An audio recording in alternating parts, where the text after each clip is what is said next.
Okay, yeah, so thank you. I'm Kyrre Glette, and I would like to give a little advertisement of our poster to be presented later tonight.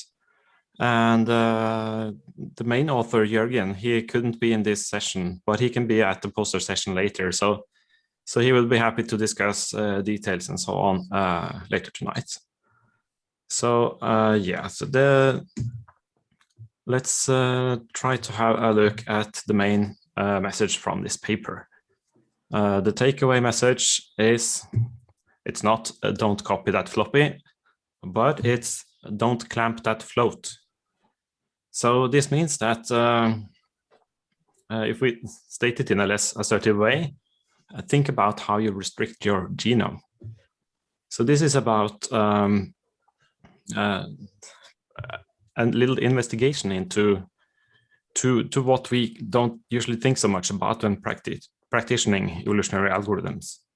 So it's about clamping, which is often what's done when you're dealing with evolutionary algorithms and you do work with real valued genomes. So a clamp is just that when you do a mutation on your values and you have some limitations to your genome values, then you just if the value exceeds the limitation, you just clamp it to the limit.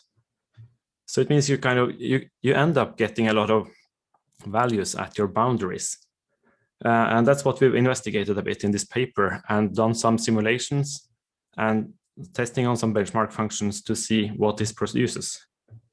So for example, one alternative way of doing limitation or restricting or repairing a mutation that's gone to the limit is to do a bounce back. That's what we do in this paper, but it's just one of many ways of repairing your mutations.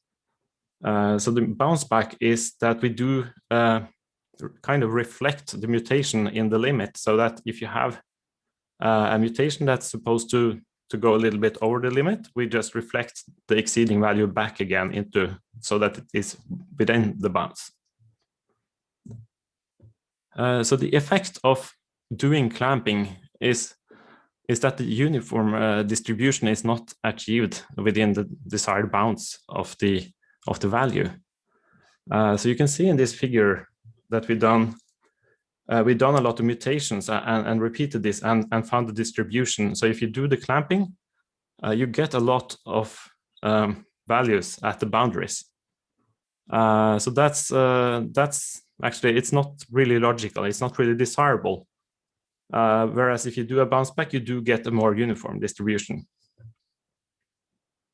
So well, this may seem obvious, but the thing is that we did a little analysis of papers in previous conferences at Evo Apps and also at Gecko, and we found that quite many papers deal with real valued genomes, but only a few of them comment on actually how they restrict their genomes when they do mutations. So it seems like what we want to do is to kind of raise a bit of awareness on actually how you restrict your genome. We're not really saying that you need to do the bounce back function. There are lots of different ways to do this, but it would be kind of smart to think about this.